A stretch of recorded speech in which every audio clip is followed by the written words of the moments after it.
সবাইকে স্বাগত। নিউজ 24 সকাল 10টার সংবাদে আপনাদের সাথে আছি আমি আকাশ এহসান।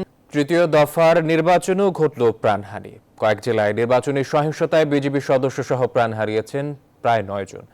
এছাড়া জাল ভোট কেন্দ্র দখল সহ নানা অভিযোগে চট্টগ্রাম, কুমিল্লা, যশোর সহ বেশ কিছু স্থানে প্রতিদ্বন্দ্বী প্রার্থীদের সমর্থকদের মধ্যে সংঘর্ষের ঘটনা ঘটে। স্থানীয় সরকার পর্যায়ের নির্বাচনী সহিংসতার জন্য আওয়ামী লীগের অভ্যন্তরীণ কোন্দলকেও দায়ী করছে বিএনপি।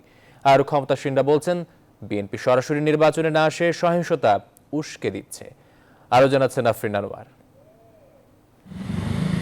তৃতীয় দফার ইউনিয়ন পরিষদ নির্বাচনে রোববার সকাল থেকেই ভোট কেন্দ্রগুলোই ছিল ভোটারদের উপচে পড়া ভিড়, ছিল আইন শৃঙ্খলা বাহিনীর নজরদারি। বেশিরভাগ এলাকায় নির্বাচন সুষ্ঠু হলেও সংঘর্ষ এবং সহিংসতাও হয় বেশ কিছু জায়গায়। লক্ষ্মীপুর রামগঞ্জে নির্বাচনী সহিংসতায় সাজ্জাদুর রহমান নামে একজনের মৃত্যু হয়েছে। মুন্সিগঞ্জের নির্বাচন পরবর্তী সহিংসতায় পৃথক স্থানে 2 জন নিহত হয়েছেন, আহত হয়েছেন 10 জন। নরসিংদীতে নির্বাচনী সহিংসতায় প্রাণ গেছে 3 জনের, ঠাকুরগাঁওয়ে মারা গেছেন 2 জন। শনিবার গভীর রাতে নির্বাচনী বিরোধকে কেন্দ্র করে খুলনার তেরখাদায় মারা যান একজন।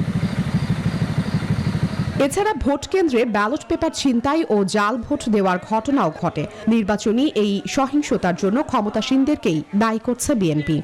আওয়ামী লীগের প্রার্থীর বিরুদ্ধে দাঁড়াচ্ছেন তারা দিতেছে, মারামারিও ওনাদের ভিতরে হচ্ছে, ভাই কাটাকাটিও ওনাদের ভিতরে হচ্ছে। তো এই এক কথা যদি আমি বলতে পারি, এটাকে আমি নির্বাচন বলতে চাই না। এক দুই কথা হলো এটা আওয়ামী লীগের ভিতরে একটা মারামারি যদি বলেন তাহলে ঠিক আছে।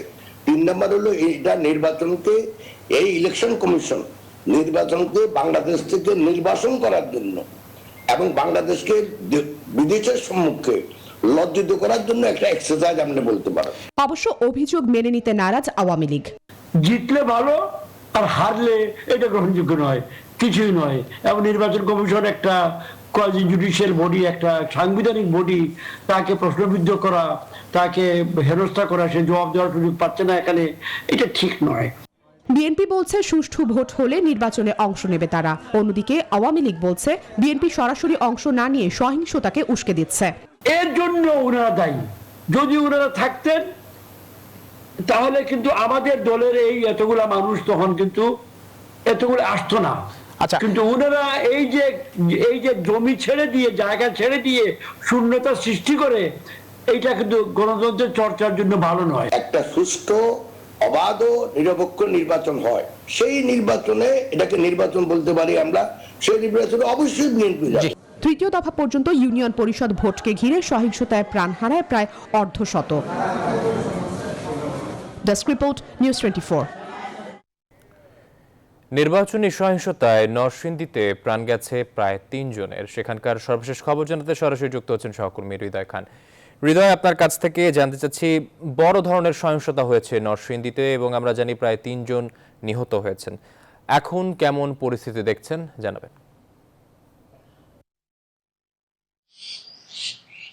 আকাশ, আপনি আসলে যেমনটি জানেন যে নরসিংদীতে কিন্তু গতকালকে ইউপি নির্বাচন তৃতীয় ধাপে সম্পন্ন হয়েছে। ইউপি নির্বাচনী সহিংসতায় কিন্তু এখনো পর্যন্ত 3 জন নিহতের খবর আমরা পেয়েছি। এখানে চান্দেরকান্দি ইউপি নির্বাচনকে কেন্দ্র করে কিন্তু সংঘর্ষের ঘটনা ঘটেছে। কালকে ভোট গণনার সময় কিন্তু নৌকা প্রতীকের যিনি প্রার্থী রয়েছেন মিঠু এবং স্বতন্ত্র প্রার্থী যিনি রয়েছেন মেজবাউদ্দিন, এই 2 প্রার্থীর সমর্থকরা কিন্তু আসলে সংঘর্ষে জড়িয়ে পড়ে। এই সময় পরিস্থিতি নিয়ন্ত্রণে কিন্তু আসলে পুলিশ গুলি ছোড়ে। এই সময় এই ঘটনা কিছুক্ষণ পরে আর কি সেখানে দায়রাকান্দি যে সরকারি প্রাথমিক বিদ্যালয় কেন্দ্র রয়েছে সেখানের পাশ থেকে কিন্তু আসলে আরিফ মিয়া নামে একজনের লাশ উদ্ধার করা হয় এবং এই ঘটনায় শরীফ মিয়া এবং এর পাশাপাশি আপনার উত্তর বাকরখান একটি কেন্দ্র থেকে কিন্তু ফরিদ মিয়া নামে একজন গুলিবিদ্ধ হয়ে কিন্তু নিহত হয়। তো সবকিছু মিলিয়ে নরসিংদীতে কিন্তু এর আগের ধাপের নির্বাচনগুলোতেও কিন্তু 9 জন নিহতের ঘটনা ছিল এবং গতকালকের নির্বাচনে 3 জন নিহত। এই নিয়ে নরসিংদীতে নিহতের সংখ্যা দাঁড়ালো মোট 12 জন।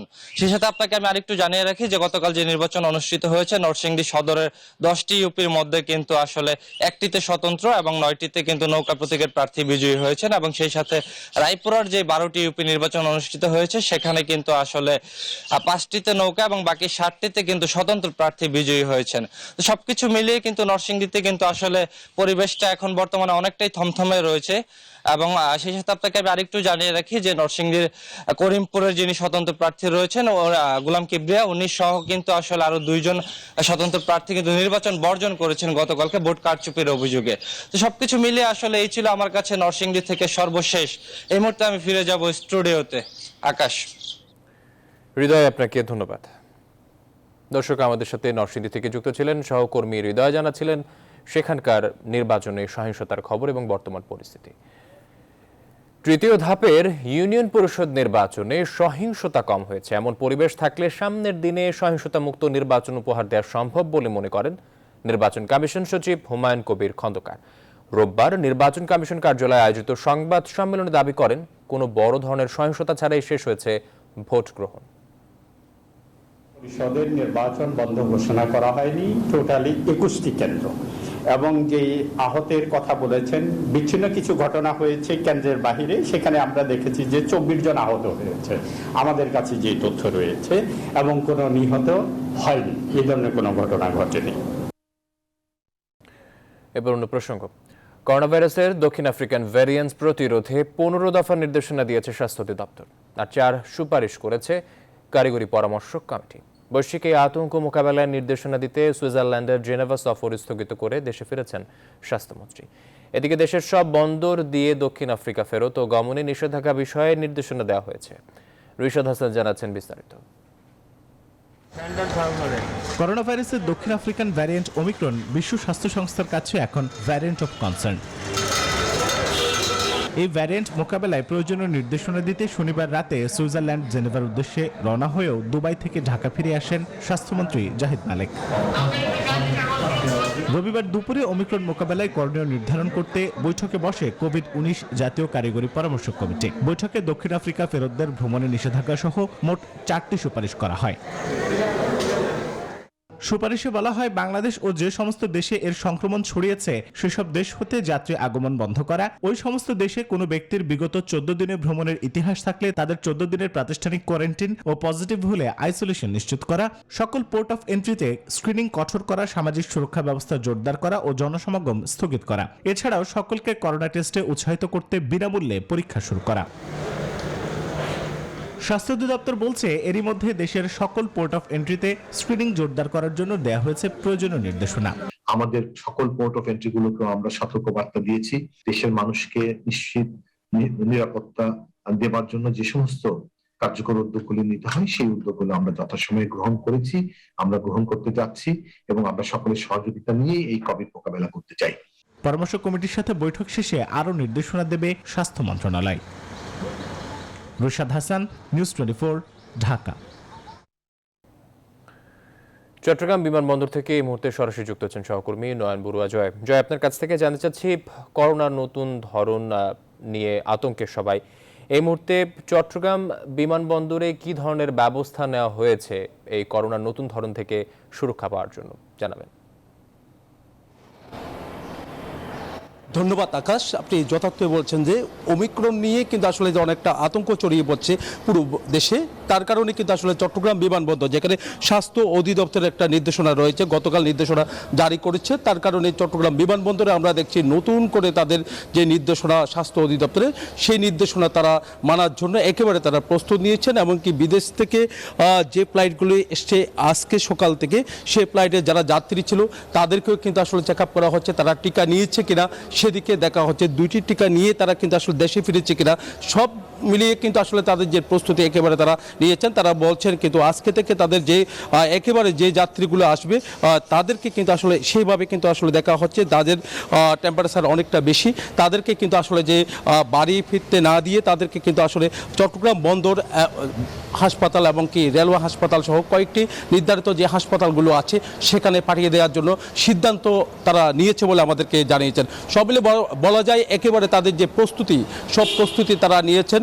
এমনকি কিন্তু আসলে চট্টগ্রাম বিমানবন্দরে ইউরোপ কিংবা আমেরিকা থেকে সেভাবে কিন্তু আসলে কোনো ফ্লাইট না আসার কারণে কিন্তু আসলে সেভাবে কিন্তু আসলে ছড়িয়ে পড়ার কোনো আশঙ্কা নেই। কিন্তু ফ্লাইট দুবাই নামে একটি ফ্লাইট সেটি কিন্তু এখনো বন্ধ আছে।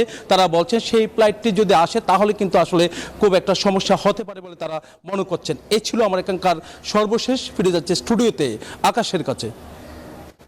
জয়, আপনাকে ধন্যবাদ। দর্শক, আমাদের সাথে যুক্ত ছিলেন চট্টগ্রাম বিমানবন্দর থেকে সহকর্মী নয়ন বুড়াজয়, জানাচ্ছিলেন অমিক্রনকে ঘিরে চট্টগ্রাম বিমানবন্দরে কি ধরনের ব্যবস্থা নেওয়া হয়েছে সে ব্যাপারে বিস্তারিত। অমিক্রন অতি সংক্রামক কি না বিশ্ব স্বাস্থ্য সংস্থার কাছে তা এখনো পরিষ্কার নয়, যদিও এ নিয়ে আতঙ্কে বিশ্বের বিভিন্ন দেশে বাড়ছে ভ্রমণ নিষেধাজ্ঞা। বিধিনিষেধের এমন পদক্ষেপকে অন্যায় আখ্যা দিয়ে অবিলম্বে তা প্রত্যাহার করার আহ্বান জানিয়েছে দক্ষিণ আফ্রিকা। আর করোনার নতুন ধরনের জন্য টিকা বৈষম্যকে দায়ী করছেন বিশেষজ্ঞরা।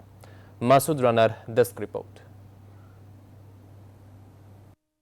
করোনার নতুন ভ্যারিয়েন্ট ঠিক কতটা ভয়াবহ তার সঠিক ব্যাখ্যা দিতে পারেননি গবেষকরা। বিশ্ব স্বাস্থ্য সংস্থাও জানিয়ে দিয়েছে করোনার অন্যান্য ধরনের চেয়ে ওমিক্রন আরও বেশি সংক্রামক কিংবা ভয়াবহ রোগের জন্য দায়ী কিনা তা এখনও পরিষ্কার নয়। দক্ষিণ আফ্রিকার এক চিকিৎসক বলছেন, কয়েক ডজন সন্দেহভাজন ওমিক্রন রোগীর শরীরে কেবলমাত্র মৃদু উপসর্গ দেখা দিয়েছে। যদিও ওমিক্রন আতঙ্কে বিশ্বের বিভিন্ন দেশ ভ্রমণ নিষেধাজ্ঞা দিয়ে চলেছে, এ কারণে কার্যত বিশ্ব থেকে বিচ্ছিন্ন হয়ে পড়েছে দক্ষিণ আফ্রিকা। এশিয়া, ইউরোপ ও আমেরিকার বিভিন্ন দেশ দক্ষিণ আফ্রিকার সঙ্গে ফ্লাইট বন্ধ ঘোষণা করেছে, যার কঠোর নিন্দা জানিয়েছেন দক্ষিণ আফ্রিকার প্রেসিডেন্ট। ভ্রমণ নিষেধাজ্ঞা বৈজ্ঞানিকভাবে স্বীকৃত নয়। এ দেশগুলোকে অর্থনৈতিকভাবে ক্ষতিগ্রস্ত করা হবে। ভ্যারিয়েন্টের বিস্তার ঠেকাতে নিষেধাজ্ঞা কোনো কাজে আসবে না। ধনী দেশগুলোর গৃহীত পন্থা এখন তাদের নিজেদের উপর প্রভাব ফেলতে শুরু করেছে। সংক্রমণ ঠেকাতে পুরো বিশ্বকে সময়ের সঙ্গে পাল্লা দিতে হচ্ছে বলে মন্তব্য করেছেন ইউরোপীয় ইউনিয়নের প্রধান। ওমিক্রন মোকাবেলায় টিকার ধরনে বদল আনতে পুরো বিশ্বকে সময়ের সঙ্গে পাল্লা দিতে হচ্ছে। সতর্কতা থাকাটাই এখন আমাদের জন্য ভালো। নতুন করে এই ভ্যারিয়েন্ট আক্রান্ত রোগী শনাক্ত হচ্ছে বিশ্বের বিভিন্ন দেশে, যার জন্য টিকা বৈষম্যকে দায়ী করেছেন বিজ্ঞানীরা। মাসুদ রানা, নিউজ 24। পাচার হওয়া নারী ফিরে আসলেও তাকে আর আগের চোখে দেখেন না সমাজের অনেকে। একদিকে পান না সম্মান, অন্যদিকে থাকে না অর্থ, সাথে অন্ধকার জীবনের ভয়াবহ স্মৃতি। নরক থেকে ফিরে আসলেও নরক যন্ত্রণা তাই রয়েই যায়। তখন কেউ কেউ বেছে নেন আগের সেই যৌনপল্লীর অন্ধকারের পথকে।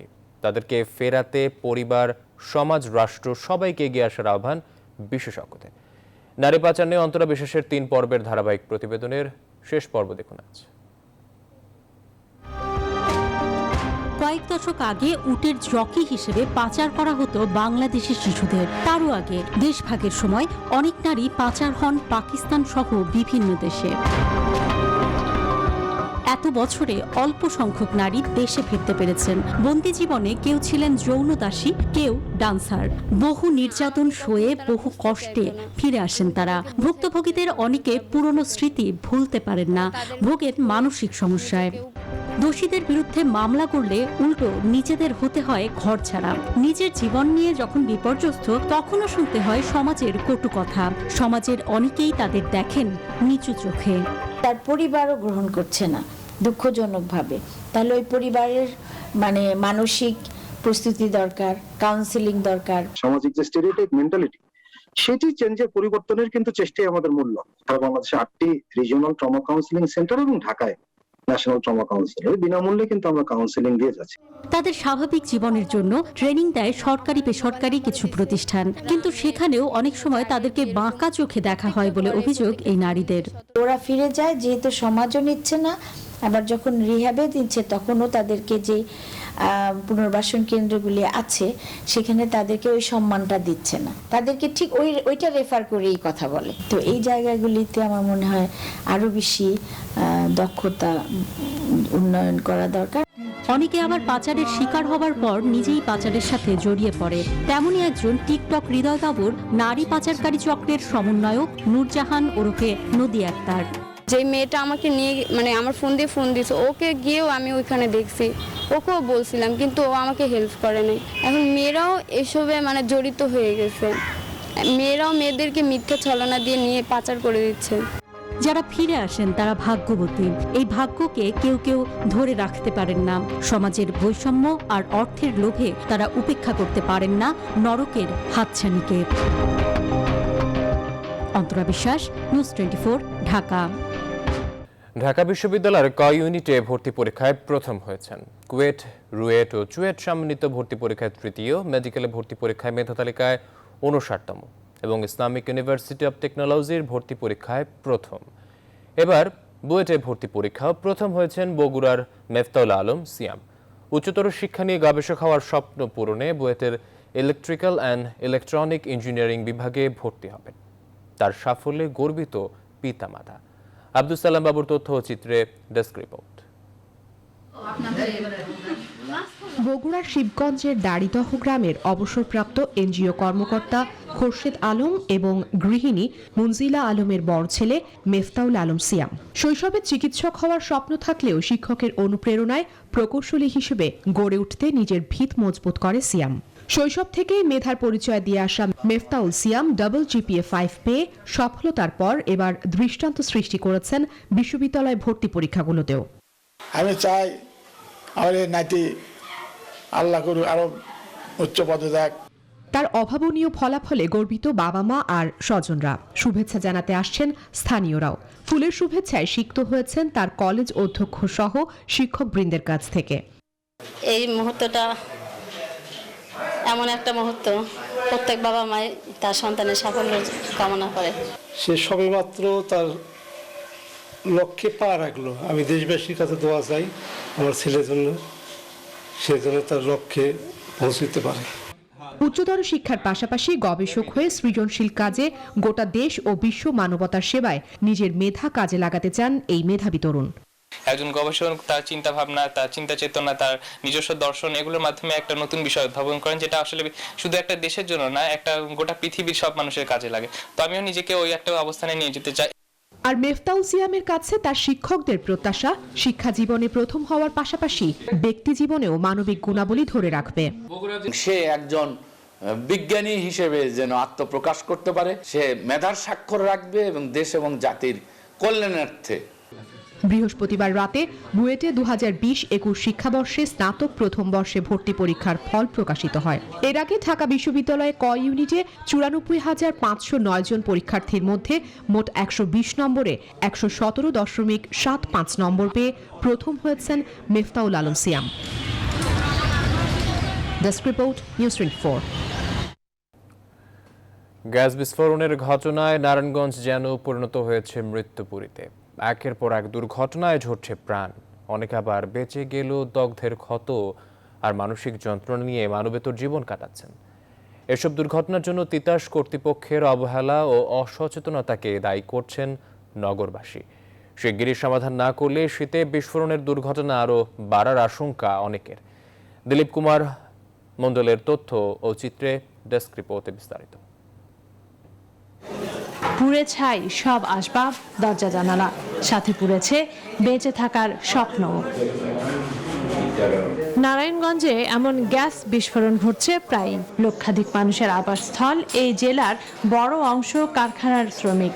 চাকরির সুবাদে দেশের বিভিন্ন জায়গা থেকে যারা আসেন এখানে, পেটের দায়ে এসে শেষে প্রাণ হারান কিংবা সারা জীবনের জন্য বয়ে বেড়ান দগ্ধের ক্ষত। ফায়ার সার্ভিসের তথ্য বলছে, আবাসিক ও অনাবাসিক এলাকায় গেল 2 বছরে গ্যাস লাইনের ত্রুটির কারণে বিস্ফোরণ হয়েছে 74টি। এর মধ্যে গেল 12 নভেম্বর ফতুল্লার রামারবাগে 5তলা ভবনে গ্যাস বিস্ফোরণে মারা যান 4 পোশাক কর্মী। 25 নভেম্বর সিদ্ধিরগঞ্জে একই ঘটনায় মারা যান 2 পোশাক কর্মী। সবচেয়ে ভয়াবহ গ্যাস বিস্ফোরণের ঘটনা ঘটেছে 2020-এর 4 সেপ্টেম্বর পশ্চিমতল্লার বায়তুস সালাত জামে মসজিদে। সেদিনের দুর্ঘটনায় 34 জন মুসল্লি প্রাণ হারান। একের পর এক এই গ্যাস বিস্ফোরণের ঘটনায় তিতাস কর্তৃপক্ষের গাফিলতি, অবৈধ গ্যাস সংযোগ, নিয়মিত চেক আপের অভাব, পুরনো লিকেজ সংস্কারে অনীহাকে দুষছেন নগরবাসী। সামাজিকভাবে আমাদের সচেতনতার খুব ঘাটতি হচ্ছে। যারা প্রশাসনিক কর্মকর্তা আছে, যারা দায়িত্বপ্রাপ্ত কর্মকর্তা আছে, তাদের গাফিলতি আছে। অসতর্কতার কারণে বহু লাইন বহু লাইন অবৈধ লাইন সংযোগ দেওয়া হয়েছে। অনেক সময় আমরা বর্ষাকালে দেখি রাস্তা দিয়ে হাঁটার সময় উপরে পানি বুদবুদ করে, এটা শুধু একমাত্র তিতাসের গ্যাস লিকেজ থাকার কারণেই। Narayanganj fire service and civil ডিফেন্সের উপসহকারী পরিচালক জানান, দুর্ঘটনা রোধে নেওয়া হচ্ছে বিভিন্ন পদক্ষেপ। আমাদের চুলা যদি পুরাতন হয়ে যায়, আমাদের গ্যাসের লাইনগুলো যদি পুরাতন হয়ে যায়, আমরা এখানে গ্যাসের যারা আছে তাদের সাথে যোগাযোগ করে আমরা এগুলো পরিবর্তন করে যদি করে নিই, তাহলে কিন্তু আমরা এই দুর্ঘটনাগুলো থেকে অবশ্যই রক্ষা পাবো। তবে এ বিষয়ে কথা বলতে রাজি হননি Narayanganj Titas gas transmission and distribution কর্তৃপক্ষ। Desk report, news 24। এবার ফার্স্ট সিকিউরিটি ইসলামী ব্যাংক অর্থ বাণিজ্য সংবাদ। ফেসবুক লাইভ ও অনলাইনে চটকদার বিজ্ঞাপন দিয়ে মানহীন পণ্য বিক্রি করছেন অনেক অসাধু বা সরবরাহকারী প্রতিষ্ঠান, যার ফাঁদে পড়ে একদিকে প্রতারিত হচ্ছেন সাধারণ গ্রাহক, অন্যদিকে ক্ষতিগ্রস্ত হচ্ছে নিয়ম নীতি মেনে চলা পণ্য বিক্রিকারী প্রতিষ্ঠান। ই কমার্স প্রতিষ্ঠানগুলোর সংগঠন ইক্যাব বলছে, গ্রাহক ভোগান্তি কমাতে ভোক্তা সচেতনতা, বিএসটিআই সনদ যাচাই বাছাই এবং ভোক্তা অধিকার সহ সরকারি সংস্থাগুলোর নজরদারি নিশ্চিত করতে হবে। বিস্তারিত জানাচ্ছেন বাবু কামরুজ্জামান। সময় এখন ই কমার্সের, তাই দৈনন্দিন নিত্যপণ্য থেকে শুরু করে প্রসাধনী কিংবা সাজসজ্জার উপকরণ সবকিছুরই বিকিকিনি চলছে অনলাইন প্ল্যাটফর্ম কিংবা একটিমাত্র ফেসবুক পেজের মাধ্যমে।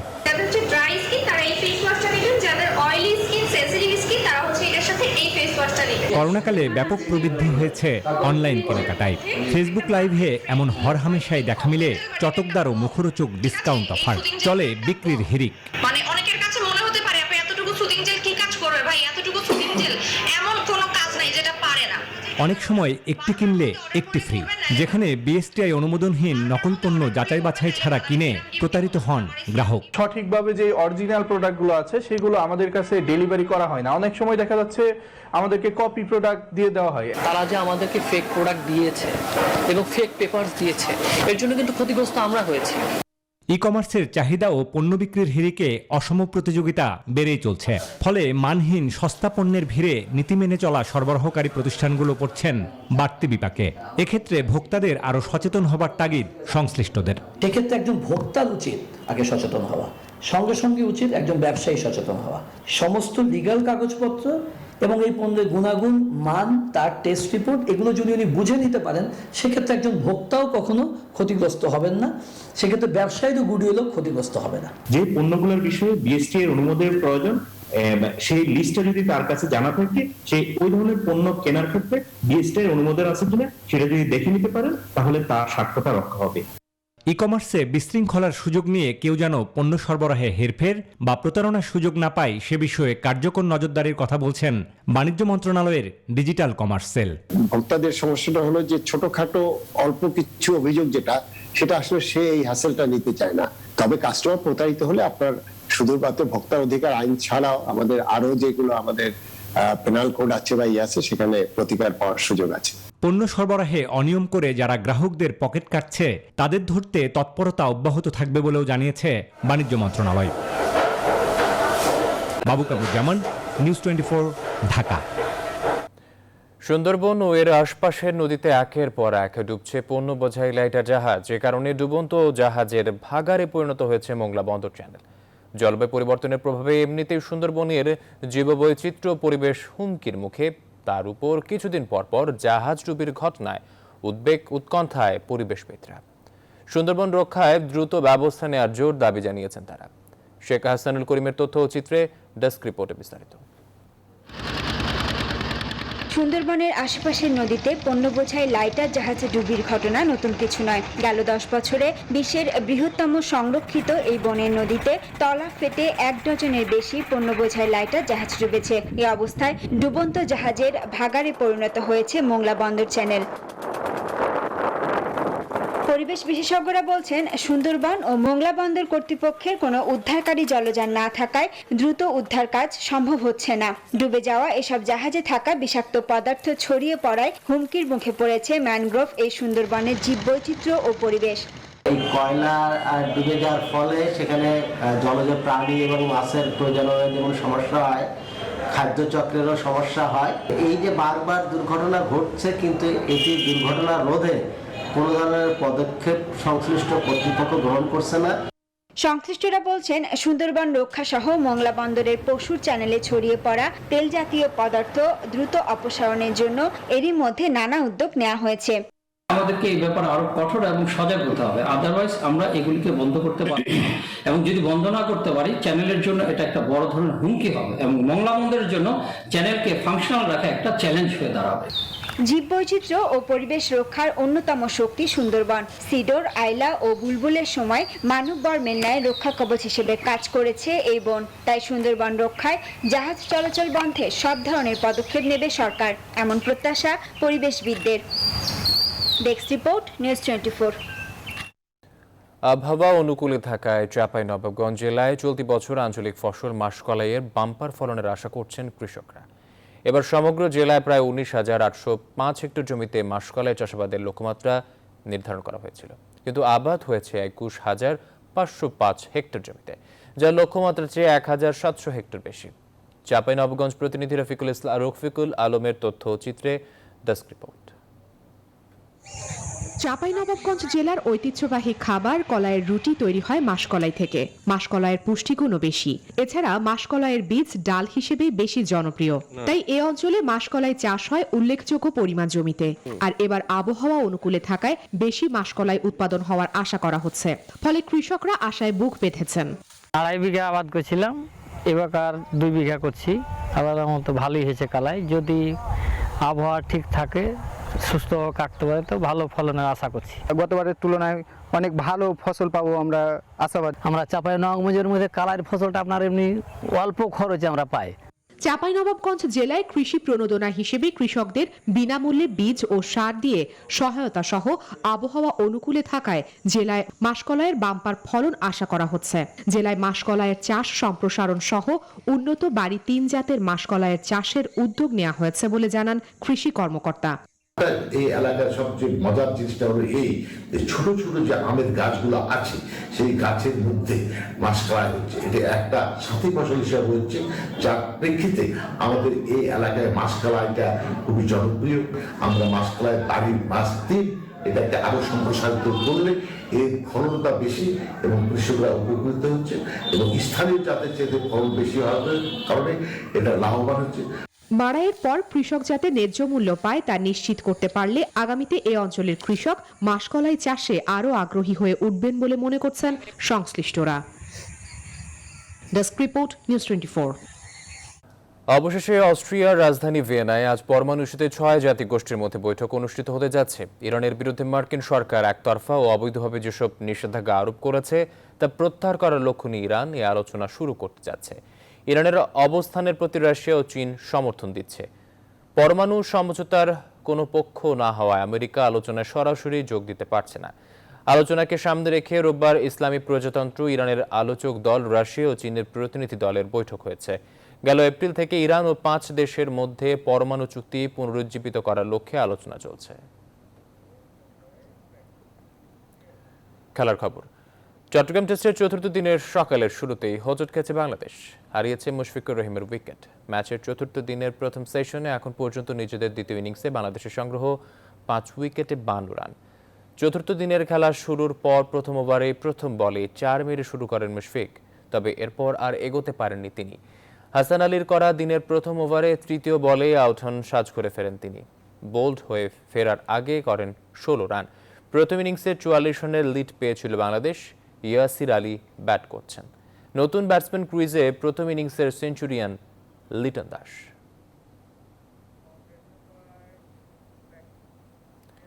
স্বাধীনতা কাপে আজ একটি মাত্র ম্যাচ। জায়ান্ট ঢাকা আবাহনীর বিপক্ষে লড়বে এ গ্রুপের আরেক দল, নবাগত স্বাধীনতা ক্রীড়া সংঘ। কমলাপুরে বীরশ্রেষ্ঠ সিপাহী মোস্তফা কামাল স্টেডিয়ামে ম্যাচ শুরু সন্ধ্যা 5:45টায়। এবারে মৌসুমে দুর্দান্ত এক দল ঢাকা আবাহনী, 4 দুর্দান্ত ফরেন রিক্রুট আকাশী নীলদের। এক মৌসুম আগে বসুন্ধরা কিংসে খেলা কোস্টারিকা জাতীয় দলের দানিয়েল কলিন্দেসকে এবার আবাহনীর জার্সিতে মাঠে নামার অপেক্ষায়। এছাড়া ইরানি সেন্টার ব্যাক মিলাদ শেখ ছাড়াও পুরনো সেন্টার মিডফিল্ডার ব্রাজিলিয়ান রাফেল আগুয়েস্তো ও স্বদেশি ডোরি লটনকে নিয়ে দুর্দান্ত এক দল মারিও লামোসের। এই দলের বিপক্ষে স্বাধীনতা ক্রীড়া সংঘকে দিতে হবে কঠিন এক পরীক্ষা। এবার জানাবো অন্যরকম এক উৎসবের খবর। ব্রাজিলের উপকূলীয় শহর নাটালেতে ঢেউয়ের তালে কুকুরের সার্ফ ডগ ফেস্টিভ্যাল অনুষ্ঠিত হয়। মহামারী সৃষ্টির 2 বছরের বিরতির পরে থাইল্যান্ডে পুনরায় শুরু হয়েছে বানর উৎসব।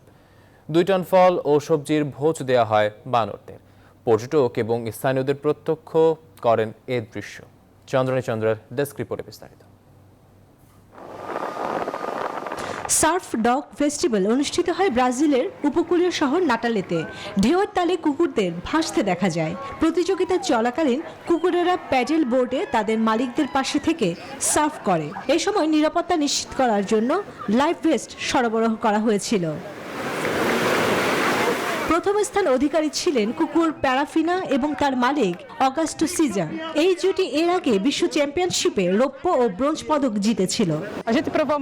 আমি সত্যি উচ্ছ্বাসিত, এখান থেকে প্রতিযোগিতায় অংশ নেওয়ার জন্য এবং শিরোপা জেতায় কৃতজ্ঞ। মহামারীর কারণে 2 বছর বিরতির পরে মধ্য থাইল্যান্ডের লোপবুরি শহরে ঐতিহ্যবাহী বানরের উৎসব শুরু হয় আবার। 28 নভেম্বর রোববার হাজার হাজার বানরদের 2 টন ফল ও সবজি ভোজ দেওয়া হয়। পর্যটক এবং স্থানীয়রা উপস্থিত থেকে উৎসবটি উপভোগ করে। থাইল্যান্ডে ঘুরতে এসেছি, বানরের উৎসবটি দেখে ভালো লাগছে। এটি অপ্রত্যাশিত এবং বানররা বেশ বোকা। শত শত ম্যাকক বা লম্বা লেজওয়ালা বানর, তারা মানুষের উপর চড়তে এবং ফলের স্তূপ, কলা এবং আনারসের উপর বসতে দেখা যায়। এছাড়া লোপবুরিকে বানরের রাজত্ব বলা হয়। নভেম্বর মাসে সরকার টিকাপ্রাপ্ত পর্যটকদের জন্য কোয়ারেন্টাইন মুক্ত ভ্রমণ প্রকল্প চালু করার পরে পর্যটকরা ধীরে ধীরে থাইল্যান্ডে ভ্রমণে আসছে। চন্দ্রানী চন্দ্রা, নিউজ 24। দর্শক, এই ছিল এখনকার আয়োজন। এতক্ষণ সাথে থাকার জন্য ধন্যবাদ সবাইকে।